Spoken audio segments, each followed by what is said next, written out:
récords imposibles y pequeños detalles que quizá no sabías sobre muchos de tus juegos favoritos. Empezamos. Comenzamos el top con un videojuego al que la verdad no había prestado mucha atención, pero realmente es un auténtico juegazo. The Witcher 3. Es del estudio polaco CD Projekt Red, los mismos que luego harían Cyberpunk 2077. Aunque salió en 2015, hace ya 10 años, sus mundos, que son súper inmersivos, la profundidad de la historia y el cariño con el que está hecho, a mí me parece que superan a muchos juegos actuales. Está basado en una saga de libros del escritor Andrzej Sapkowski, a quien muchos consideran el Tolkien polaco. Los mundos de fantasía de Andrzej tienen sus raíces en la Europa medieval, concretamente en la mitología eslava, y esto se refleja muy bien en The Witcher 3. Por ejemplo, la ciudad de Novigrado se inspira en la ciudad real de Dansk, una de las joyas medievales de Polonia. El Leshen, ese monstruo del bosque con cara de ciervo, está basado en un espíritu del folclore ruso, y la cacería salvaje que aparece en el juego viene de una leyenda nórdica sobre un ejército de fantasmas que surcaban los cielos. The Witcher 3 vendió 50 millones de copias y la verdad es que no me extraña nada. Es tan bueno que hasta los bugs que aparecen de vez en cuando son puro arte. CD Projekt Red ya apuntaba maneras por aquel entonces. A principios de los 80, la industria del videojuego estaba en crisis. Había demasiados juegos malos y demasiadas consolas de dudosa calidad, y el público se empezaba a cansar. Para tratar de salvar a Nintendo y a todo el sector, en 1985, un tal Shigeru Miyamoto tuvo la idea de crear un juego que mezclase acción, aventuras, plataformeo y un poco de todo. Así nació Super Mario Bros. Mario ya existía, era el personaje de Donkey Kong, ese extraño fontanero con bigote que saltaba barriles, pero Super Mario Bros. Supuso toda una revolución para el género de plataformas y para toda la industria. Los mundos eran más grandes y se sentían mucho más vivos, los enemigos eran más variados, los movimientos más fluidos.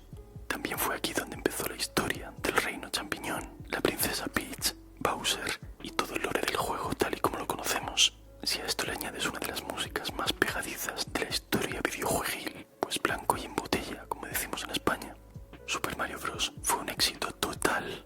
Salvó a Nintendo y catapultó al estrellato a Mario y también a la NES, la consola de la compañía nipona, en los 80. Esta entrega de 1985 vendió 58 millones de copias, pero Mario ha aparecido en más de 200 juegos desde entonces y se estima que ha generado unos 55.000 millones de dólares, él solito y sin despeinarse el bigote. En el número 8 tenemos uno de los dos juegos de este top creados por una sola persona.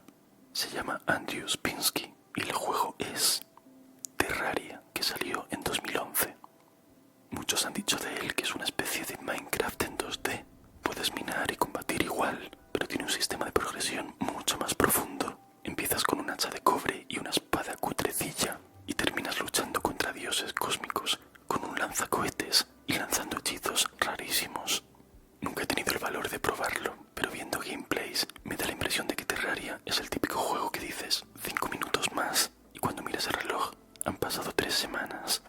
Aparte del juego en sí, lo que me parece más curioso es su desarrollo. Andrew dijo en 2012 que el juego ya estaba terminado, lo dejó y se fue, pero como vio que la comunidad seguía tan enganchada y tan activa, unos años después volvió y empezó a sacar más actualizaciones, gratis.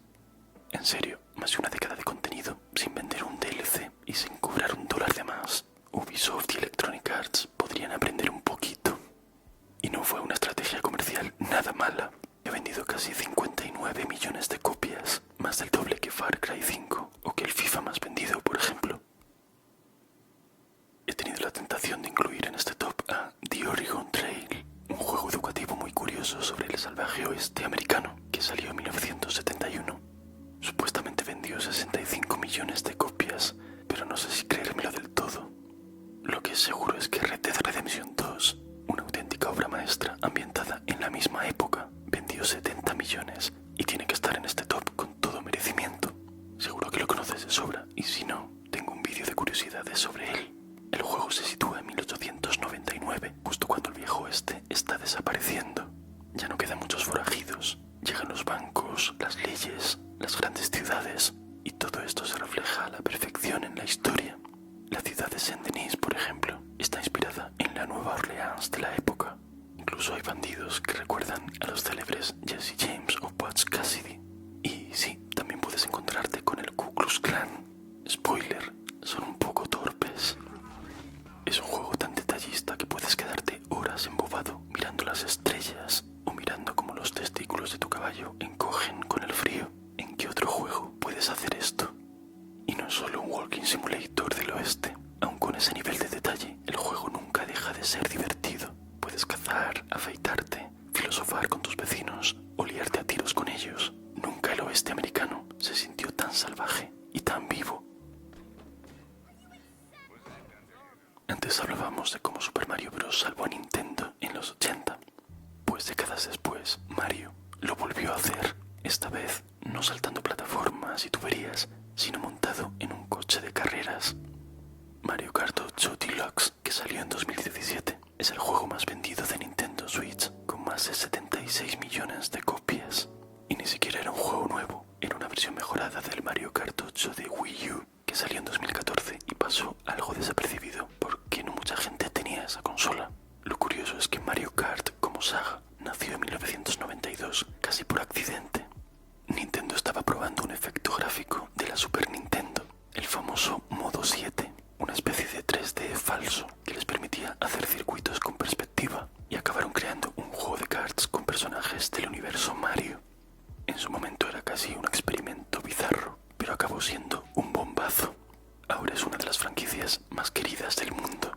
La versión de Switch es mi favorita visualmente. Me gusta incluso más que lo que he visto de Mario Kart World, que está a punto de salir para Switch 2. En cualquier caso, Mario Kart 8 Deluxe es un juego redondo, pura diversión, caos, velocidad, cáscaras de plátano y algún que otro pique legendario cuando te atizan con un caparazón azul. Hubo una época en la que todo el mundo hablaba de un solo género, el del Battle Royale, un mapa enorme, 100 jugadores, todos contra todos, y solo puede quedar uno en pie. El rey de ese género fue Fortnite, causó un furor bestial y llegó a más de 300 millones de jugadores, pero no puede estar en esta lista porque es gratuito, así que técnicamente no vendió una copia.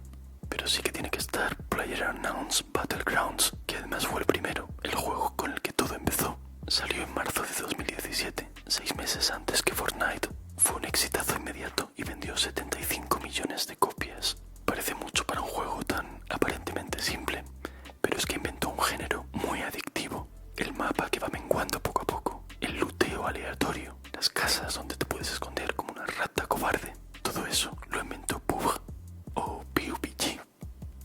Es muy curioso porque lo ideó un tío llamado Brendan Green. Un día estaba jugando a DayZ y se le ocurrió crear un mod con la idea de que solo pudiera quedar un jugador en la partida.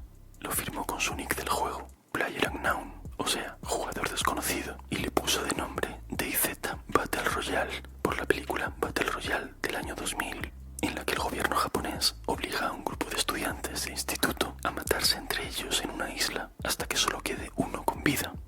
O sea que en un ratillo que tenía libre, Brendan inventó un género y un videojuego millonario. En el puesto número 4 tenemos un juego que estrictamente no compró casi nadie, pero que jugó todo el mundo. Wii Sports salió en 2006, incluido con la consola Wii, y vendió lo mismo que ella, 83 millones de copias. Pero más que cifras, fue toda una revolución y un cambio de enfoque realmente fascinante. Por aquel entonces, Sony y Microsoft estaban obsesionadas con la potencia y con sacar juegos con los mejores gráficos. Nintendo fue por otro camino. Quiso crear una consola que pudieran disfrutar también los que nunca habían jugado a nada. Y para eso, nada mejor que sacarla con algo que gustase a casi todo el mundo: el deporte.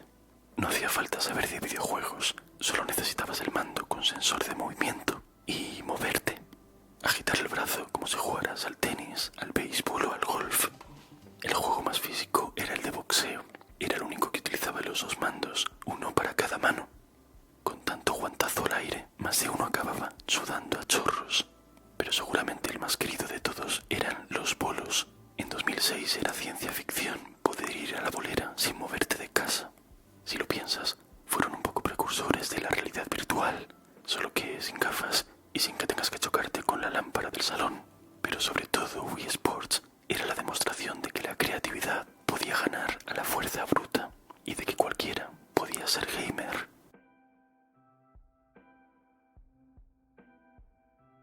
antes de desvelar el top 3, en el que hay sorpresas, quiero enseñarte mi mesa nueva, porque FlexiSpot me envió hace un par de semanas esta preciosidad. La verdad es que suelo decir que no a todas las ofertas de sponsors que llegan al canal, pero ya le tenía echado el ojo a estos escritorios elevables. Tienen un montón de medidas y colores diferentes. El mío es de un 80x80 con tablero de madera de bambú. Queda súper elegante, me caben muchas más cosas que antes y encima me puedo poner de pie. Me ha gustado mucho la sensación que da la mesa. Los materiales se sienten de calidad. Además, el panel que tiene para subir y bajar va realmente bien, muy rápido y con memoria para guardar diferentes alturas. Te recomiendo montarla entre dos personas, porque eso sí, pesa lo suyo. Pero claro, esa robustez es justamente la que hace que la mesa sea tan estable cuando la subes o la bajas, porque no se tambalea ni un poquito. Pero nada, parece una tontería, pero te cambia bastante el hecho de estar sentado trabajando y de repente poder ponerte de pie sin dejar de hacer lo que estabas haciendo. Aparte de despejarte la cabeza, es un alivio para el cuerpo. Estiras las piernas y relajas la columna, y es hasta divertido. Hace mucho más ameno trabajar. Te dejo el enlace a su web en la descripción del vídeo para que le eches un vistazo. Y continuamos con el top. Recaudó 800 millones de dólares en su primer día y 1.000 millones en solo 3, lo que convierte a GTA V en el producto de entretenimiento que más rápidamente ha llegado a esa cifra, más rápido incluso que la película Avatar. ¿Cuál fue el secreto de su éxito? Bueno, que te den la posibilidad de llevar una vida de delincuencia y perversión sin ninguna consecuencia. La verdad es que es difícil de rechazar.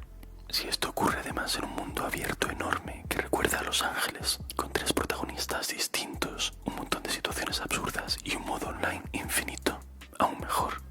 Pero la clave es la libertad. Puedes hacer absolutamente lo que quieras.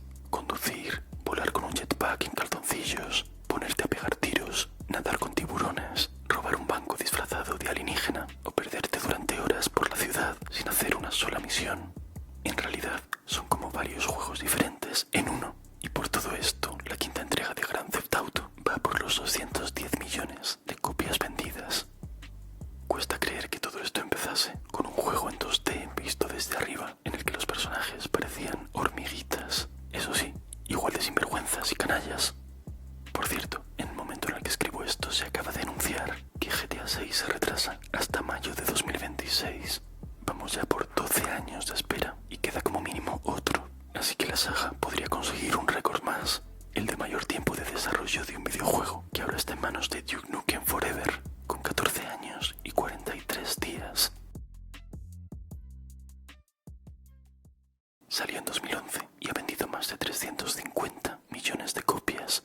Pero lo más increíble de Minecraft es que en 2025 todavía lo juegan más de 140 millones de personas al mes. Pocos juegos envejecen tan bien. Lo más loco es que todo empezó como un proyecto indie hecho por una sola persona, Marcus Persson, alias Notch, que un día desde su casa empezó a programar en sus ratos libres un pequeño jueguecito de cubos.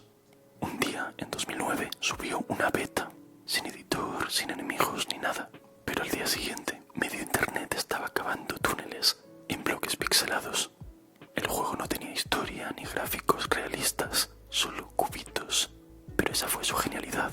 Te soltaba en un mundo hecho de bloques y te decía, haz lo que quieras. Construir, explorar, sobrevivir, hacer parkour como un poseso, luchar contra creepers explosivos, fabricar portales al infierno o domesticar ovejas de colores. No hay límites. Bueno, estrictamente sí, pero tendrías que recorrer 30 millones de bloques en una dirección para encontrarlos. En 2014, Microsoft compró Minecraft por 2.500 millones de dólares. Notch se hizo de oro y se compró una mansión en Beverly Hills. Los fans pensaban que la compra sería terrible para el juego, pero nada más lejos de la realidad. Con Microsoft el juego creció y se expandió a un montón de plataformas, incluyendo móviles y realidad virtual. Hoy sigue vendiendo más de 1 millón de copias al mes y sobre todo sigue dando horas y horas de diversión. Y en el número 1 tenemos uno de mis juegos favoritos de todos los tiempos, Tetris. Sorprendentemente no empezó en una consola ni en un PC moderno. Empezó en 1984 en un ordenador soviético rarísimo que se llamaba Electrónica 60 y que ni siquiera tenía gráficos como tal, sino que utilizaba utilizaba caracteres de texto. El programador ruso Alexei Pasitnov estaba obsesionado con los puzzles y se inspiró en juegos de mesa como este para crear su videojuego. Después vendrían algunos ports pirata para los primeros PCs de IBM y la versión arcade con gráficos coloridos y música muy pegadiza. Pero el boom vino nuevamente de la mano de Nintendo. Ya habían sacado las Game & Watch hacía años, pero querían lanzar la primera gran consola portátil con videojuegos intercambiables. Y lo hicieron a lo grande. Sacaron la Game Boy e incluyeron Tetris con cada consola vendida en 1989. El resultado, la consola fue un éxito inmediato y Tetris vendió más de 35 millones de copias solamente en Game Boy. Hasta en los aviones veías a señores trajeados dándole al vicio y encajando bloques como auténticos yonkis. El nombre de Tetris viene de los tetrominos, al igual que dominó es una figura formada por dos cuadrados. Tetrominos es como se llama en geometría a las figuras formadas por 4 bloques. Tetris utiliza estas 7 y el santo grial es la pieza recta porque es la que te permite obtener la mayor puntuación completando 4 líneas a la vez. Qué alivio cuando llevas 3 horas esperándola y de repente te cae del cielo, y qué satisfactorio ver cómo entra hasta el fondo. En 2008, Electronic Arts sacó una versión para iPhone que vendió 100 millones de copias. Alexei tardó solamente una tarde en programar el juego original, pero en total Tetris ha vendido 520 millones de copias desde los 80. Una idea tan rematadamente sencilla y a la vez tan perfecta que es casi insuperable.